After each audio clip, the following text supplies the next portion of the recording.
Number কি অঙ্ক আছে? সরল অঙ্ক। এই সরল অঙ্ক শেখার আগে আমাদের কিছু জিনিস জানতে হবে। কি সম্পর্কে জানতে হবে? দেখো, আমাদেরকে জানতে হবে ভিত্তি, তারপরে সূচক বা পাওয়ার। সূচক বা কি? পাওয়ার। আচ্ছা, ভিত্তি, সূচক বা পাওয়ার এগুলো সম্পর্কে কিন্তু আমরা একটা ক্লাসে জেনেছিলাম। তারপরেও আজকে আমি শর্ট ভাবে তোমাদের শিখাই দেই। মনে করো এখানে আছে কত? এটা কত? 2। এই 2 এর উপরে আমি একটা 4 দিলাম ছোট করে। তাহলে এই 4টাকে কি বলে এবং 2টাকে কি বলে? এটা আমি আগেও শিখিয়েছিলাম, আবারও শিখাই দিচ্ছি। এই 2টাকে বলা হয় ভিত্তি। এই 2টাকে কি বলা হয়? ভিত্তি। আর উপরের যে ছোট করে যে সংখ্যাটা দেওয়া আছে সেটাকে কি বলে? পাওয়ার। সেটাকে কি বলে? আবার সেটাকে কি বলে? সূচক। সেটাকে কি বলে? সূচকও বলে। সেটাকে আবার আমরা কি জানলাম? যে পাওয়ার বা সূচক যার উপরে দেওয়া থাকে সেটাকে ভিত্তি বলে। পাওয়ার বা সূচক যার উপরে দেওয়া থাকে সেটাকে ভিত্তি বলে। এখন যদি আমি বলি এম, এম এর উপরে 3 পাওয়ার বা 3 কে কি বলে? কিউব। তাহলে এম এর উপরে 3 পাওয়ার, তাহলে এখানে সূচক কোনটা বা পাওয়ার কোনটা আর ভিত্তি কোনটা? বলো তো, ভিত্তি কোনটা? ভিত্তি কোনটা বলো? ভিত্তি হলো এম। এই এমটা হইলো কি? ভিত্তি। আর 3টা হলো কি? সূচক বা পাওয়ার। আমরা পাওয়ার হিসাবে বেশি জানি, ঠিক না? আমরা সবাই খালি বলি পাওয়ার, আর আমাদের খালি পাওয়ারই দরকার। এক্স, এক্স এর উপরে কত পাওয়ার? 3 পাওয়ার। আচ্ছা, তার সামনে কত আছে? 5। তার মানে এই 5টাকে কি বলা হয়? সহগ। তাহলে সহজ ভাষায় এই 5টাকে বলা হয় সহগ, আর উপরের সংখ্যাটাকে বলা হয়, হ্যাঁ, উপরের সংখ্যাটাকে কি বলা হয়? পাওয়ার। পাওয়ার বা সূচক। আর নিচের এই এক্সটাকে কি বলা হয়? এক্সটাকে বলা হয় ভিত্তি। এক্সটাকে কি বলা হয়? ভিত্তি। বুঝছো না বুঝো নাই? এবার খেয়াল করে দেখো, এবার আমি এই সরলঙ্ক করার কিছু নিয়ম দিয়েছি। যদি গুণ আকারে থাকে, কি আকারে থাকে? গুণ আকারে থাকে। তাহলে যদি গুণ আকারে থাকে এবং সহগ থাকে, কি থাকে? সহগ থাকে। তাহলে সব চলকের সহগ একসাথে গুণ করতে হবে। খুব শর্টকাটে শিখাই দিচ্ছি। তাহলে কি করতে হবে? যদি সহগ থাকে তাহলে সব চলকের সহগ একসাথে গুণ করতে হবে। কি কথা বোঝা গেছে? এরপরে আমি আরো একটা নিয়ম লিখেছি, একই চলকের পাওয়ার গুলো যোগ করতে হবে। আমি আরেকটা কথা বলেছি, একই রকম চলক যদি অনেকগুলো একসাথে গুণ আকারে থাকে তাহলে একই চলকের জন্য একটা চলক নিতে হবে। কটা চলক নিতে হবে?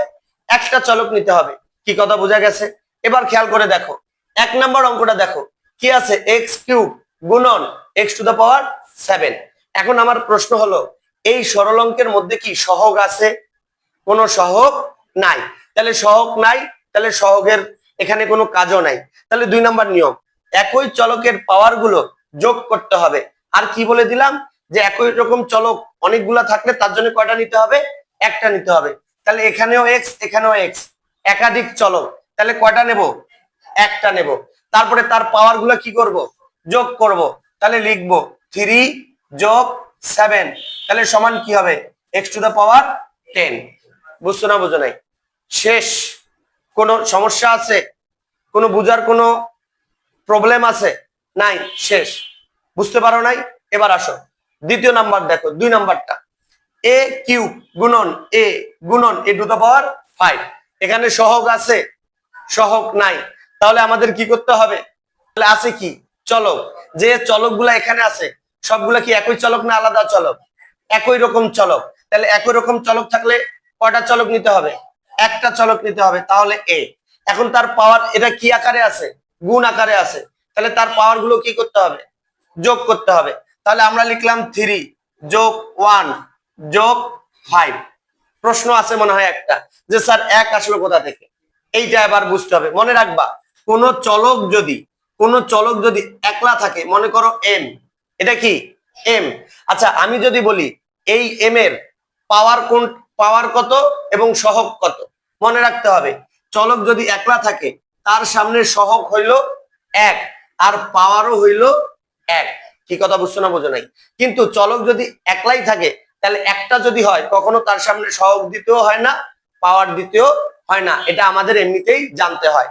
তাহলে এই যে এখানে একটা চলক আছে, তাহলে এই চলকটার উপরে কত পাওয়ার আছে? 1 পাওয়ার আছে। এই কারণে আমরা এখানে কত দিলাম? 1 দিলাম। বুঝছো না বুঝো নাই? এবার দেখো এখানে তো 5 5 আছে। এখন যদি আমরা এগুলা যোগ করি তাহলে a to the power 9, a to the power কত? 9। বুঝছো না বুঝো নাই? কি কথা ক্লিয়ার? এবার আসো 3 নাম্বারটা দেখো, এখানে লেখা আছে 2x স্কয়ার গুণন y স্কয়ার গুণন 2z স্কয়ার গুণন 3y স্কয়ার গুণন 4x স্কয়ার। তাহলে এই সরল অঙ্কটার মধ্যে কি সহগ আছে? তাহলে এখানে লেখা আছে যদি সহগ থাকে। দেখো প্রথম কথাটা কি লেখা আছে? যদি সহগ থাকে, সব চলকের সহগ একসাথে গুণ করতে হবে। তাহলে এখানে চলক আছে কি?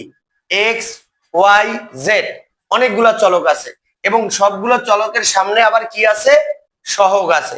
তাহলে সব সহগগুলোকে কি করতে হবে? একসাথে গুণ করে নিতে হবে।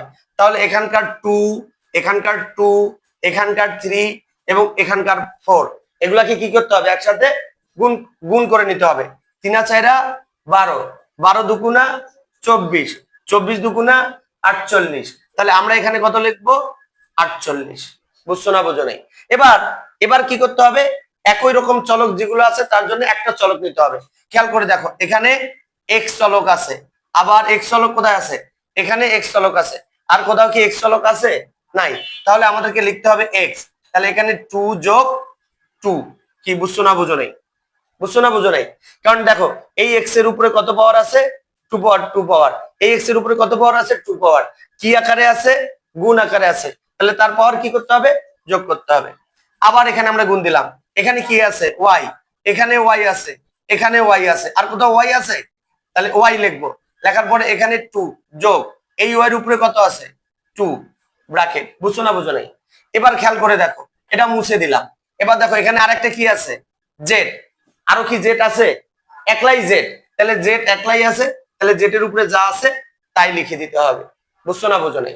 এখন আমাদের কি করতে হবে দেখো, 48। এখন এক্স এর উপরে 4 পাওয়ার কেমনে হইলো? 2 আর 2 যোগ করে 4 পাওয়ার হইলো। এখানে আবার কি আছে? ওয়াই। তাহলে ওয়াই এর উপরে কত পাওয়ার? 4 পাওয়ার। আর জেড তো এখানে একলাই আছে, তাহলে জেড স্কয়ার। এখন প্রশ্ন করতে পারো এখানে যে গুণ দিলেন, তাহলে এখানে কেন গুণ দিলেন না? কারণ তোমরা তো আগে থেকেই জানো চলক গুলো যদি পাশাপাশি অবস্থান করে তাহলে কি আকারে থাকে? গুণ আকারে থাকে। কি বুঝছো না বুঝো নাই? তাহলে এটা হলো সরল করো অঙ্ক, এক নিমিষেই শেষ। বোঝার কোনো প্রবলেম আছে? কোনো প্রশ্ন আছে? বুঝতে পেরেছো? শেয়ার করা যায়? তাহলে শেয়ার করে দিবা, অন্যান্য ছাত্রছাত্রীদেরকে শেয়ার করে দিবা এবং শিখিয়ে দিবা। বুঝতে পেরেছো? আপনাদের যদি ভালো লেগে থাকে তাহলে শেয়ার করে অপরকে শেখার সুযোগ করে দিন এবং ফলো দিয়ে পাশে থাকুন। Thank you very much. আসসালামু আলাইকুম।